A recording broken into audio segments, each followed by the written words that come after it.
And in the words of all the PBC followers and fans, I'm a bad businessman. That's what they all used to say, remember?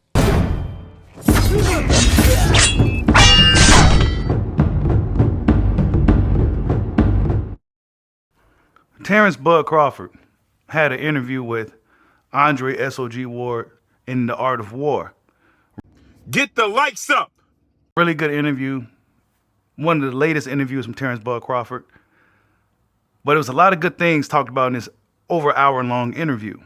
And one of the things that was talked about was that now the energy's different when it comes to fighting Terence Bud Crawford. I'm done with 147. I ain't going back. I'm like, all right, I want to fight Fundora, you know, because I'm WBO. I can fight any one of the champions. He was WBC and WBO. So I'm like, I want to fight Fundora. You know what I mean? He got 2 belts. I want to become undisputed at 154. That was my train of thought. But when he said he didn't want to fight me because I wasn't basically big enough, I looked at him like, huh? I don't sell. That's what his handlers were saying. Oh, I don't sell, and they want to fight Errol Spence because he's a bigger fighter. But you knew what that was, though. Yeah. It's cool. I'm not tripping on that because now they begging for a fight. Now they want to fight me now. I don't sell, so there's no need for you to even mention my name no more. Don't say Terence Crawford. Yeah. You know, all these guys that see now, they say, oh, he's the ticket. Win, lose, or draw, he's the ticket. I'll fight Terence Crawford. Come on, man. Boots had a chance to fight me. Virgil Ortiz had an opportunity to fight me, you know, but now everybody, oh, I'll fight Terence, or I'm this, I'm that. I'm like, okay, cool. When y'all had y'all opportunity, you know, y'all went elsewhere. But now that y'all see I'm the ticket, now y'all like, oh yeah, we want to fight Terence Crawford. We want Terence Crawford. That's the narrative now. We want to fight Terence Crawford. The Fundora thing, you seen that play coming a mile away. Like, as soon as that fight was even talked about, I said it's gonna be a phone call made, and he finna walk that back. Whether he wanted to fight or not, he wasn't gonna be allowed to, and you know that. You know, Guys like Fundora back then, right? Oh, well, he's not a big enough draw. So we go to Errol Spence route. See, we remember all of these things that happened, right? We remember that dudes saying that, well, he's on the wrong side. A lot of this stuff comes from a lot of the PBC side where they say, oh, well, you know, he's not big enough. We go to Errol Spence route. Crawford beat Errol Spence. They still want to fight Errol Spence, right? Well, that's because Al Heyman and PBC was like, nah, we ain't not going to go nowhere near this guy, right? John Boots Ennis went another route. He went the IBF route instead of standing in WBO. Virgil Ortiz did somewhat the same thing. Virgil Ortiz was the #1 guy to be the mandatory for Crawford. He opted not to really deal with Terence Bud Crawford. Now, after Crawford beat Canelo, yeah, I'll fight Crawford at 160 right now, right? And John Boots Ennis, of course, he's doing his thing at 154 pounds. But both guys had an opportunity to fight Terence Crawford. Crawford's not about to be chasing these young fighters. Right? He's not about to be chasing these young dudes, bro. What do I look like chasing these dudes? I'm the king of boxing. I'm the champ. I'm the GOAT. Nah, bro. Right? So nah, you ain't getting the fight. Sebastian Fundora, you not getting the fight. You like none of these dudes getting the fight. It's our turn now, bro. You not getting the fight. Nah. Don't even say Bud Crawford's name no more. You know what I'm saying? Because he's the big ticket now. Before it got finalized, and he was just like, man, Bud, Canelo cold, man, but you go Canelo up. Like, you know what I mean? Like, just he like, said he cold. Like just going on, like just talking, you know, because he's respected. Yeah. You know, he's, like, for sure. He's definitely respected. So we talking about it, you know, but I remember it was like, I woke up and it was like 3 o'clock in the morning. I called him, you know, and he was like, man, everything all right, Bud?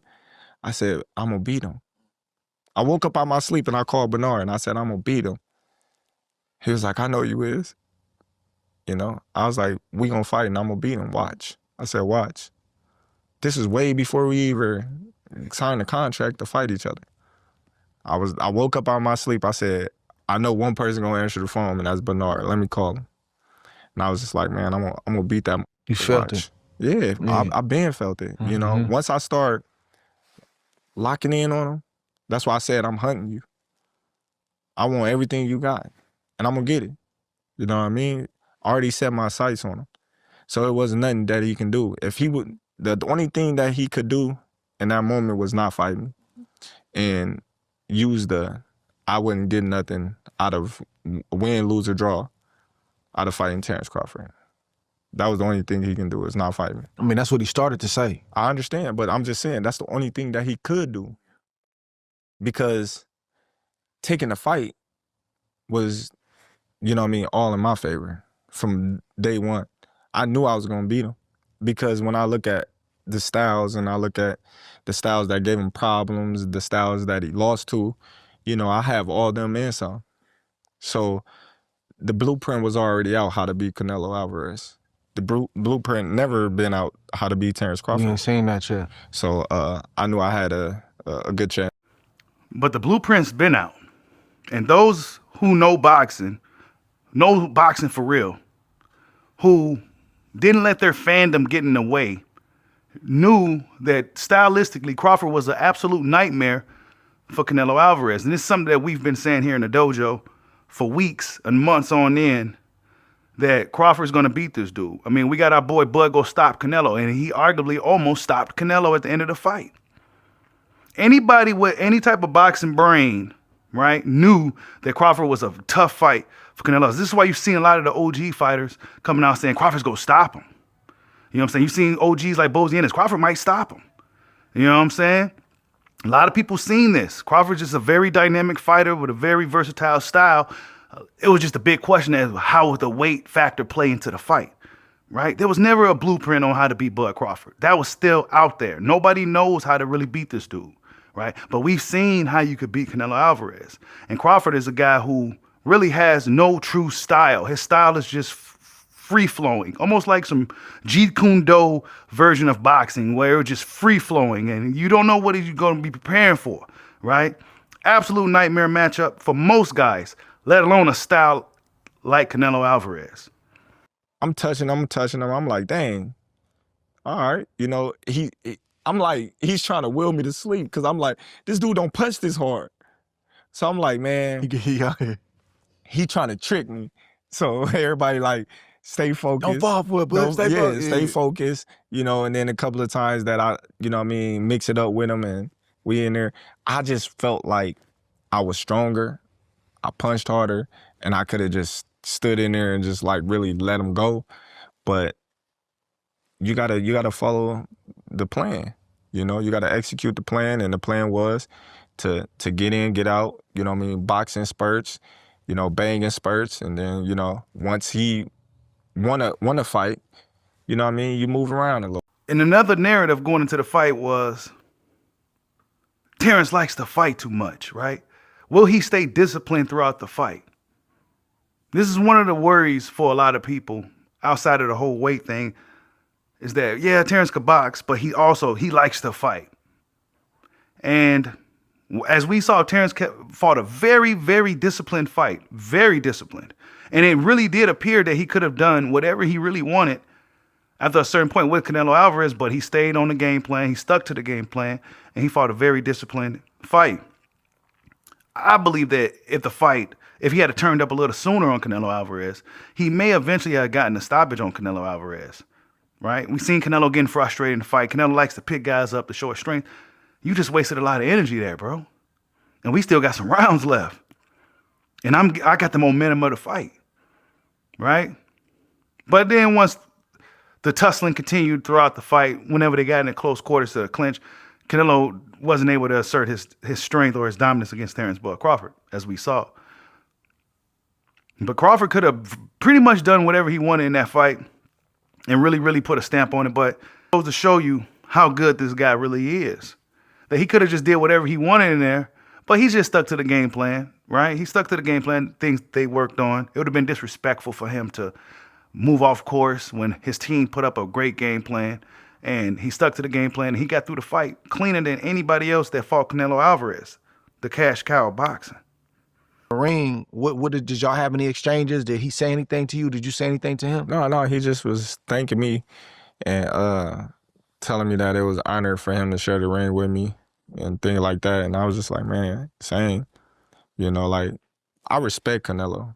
You know, like, I've been a fan of Canelo since day one. So, like, to be able to share the ring with him, you know, it was dope, you know, and for him to give me the respect that I always gave him, you know, it was definitely dope, you know, it was dope. I gained a lot more respect for him, the way he handled that, because he could have played, you know, he could have played the role of I thought I did enough. That's all he had to say is I thought I did enough. And that would have lit up his fan base and it would have been a whole discussion about it. And he could have took that route, man. And I know dude is a competitor. He didn't get where he got to not being that. But the way he did that, man, bro, I really respect that about him, man. He didn't make no He didn't excuses. take nothing away from your mama. No, nothing. Yeah. That's what I said, man. Like, it was dope. You know, you got some of the reporters, you know, trying to persuade what was going on in there, and he just kept it solid. Like, you know, they like, what was it? He like everything. He has everything. You know, and I was thinking, I was like, man, that's dope, because they still trying to take it away from me. You know, they still trying to put their narrative out there. But he like, nah, he got everything. He won the fight. You know, it just wasn't his night, you know, and I respect that, because, you know, he handled his loss like he did all his wins. I respect it too, bro. And the media did try to paint a narrative. They tried, but Canelo Alvarez, he was a G. This is why I told you guys, Canelo Alvarez gets my respect 100%. He could have used the whole, well, I felt like I did enough thing. And that's all a guy like Canelo Alvarez needed to do in order to get people to sway another way. But he said, man, look, he was better at everything. It was everything. Like, he didn't give the media nothing. He gave Crawford his 400% credit. And you have to take your hat off to Canelo Alvarez, because considering who he is and the influence that he has on the sport of boxing, he could have went in a whole nother way, and we'll be talking about something totally different right now. There'll be a whole different narrative right now than what it really is, right? But Canelo Alvarez took his loss like a G. And honestly, Canelo Alvarez, I gained even more respect for Canelo Alvarez, the way he handled that loss, right? The way he handled that loss was, I mean, you couldn't have took it any better, right? Went off to say that he was better than Mayweather and all types of other stuff, right? Now, the media asked him these questions, and he just gave his honest thoughts. Like, look, man, he's better. Portfolio. Yeah. And maybe you didn't talk about this a lot coming up, but I thought that was an element, man, I wish you talked a lot more about, because it speaks to who you are as a businessman and what you've done. How many properties you got, if you cool saying it? Man, I got a lot. You got a lot, okay? Hey, look. The thing is... But you know you done already said it, though. I know. Okay. All right. The thing is, and in the words of all the PBC followers and fans, I'm a bad businessman. That's what they all used to say, remember? I should have just took the 70-30. I should have just took what Spence got me. I guess I'm a bad businessman, because look at me now. Yeah. Back in the day, they was like, well, Crawford, he making the wrong business move. Back in the day when we was really talking about the business of boxing, back in the day when PBC was on top of things and everything was really, really, really political, they was trying to do in-house fights. They was doing all this stuff, right? They was saying that Crawford wasn't a big draw. They said he couldn't sell. They said he needs to talk more. They said he needs to be more like Floyd Mayweather, Adrian Broner, to draw the crowd's attention. Crawford stuck to his guns, and he did it his own way. He did it his way. Floyd Mayweather did it his way, right? Villainized himself, became a polarizing figure in the sport of boxing, made a shit ton of money in doing so. Terence Bud Crawford went another route. He stayed true to himself, and he didn't act like nobody else. And you saw how it played out. They said he couldn't sell, though, right? They said this dude couldn't sell. When people were saying this stuff over the years, we was here in the thick of it, right? We remember all this stuff like it was yesterday. That really had an impact on how his career was moving. Just from the journalists, from the media, from the boxing YouTube content creators, and the narratives that they was pushing, it was really, that really affected his career. And that was probably one of the biggest fights that he had, was dealing with the politics of boxing.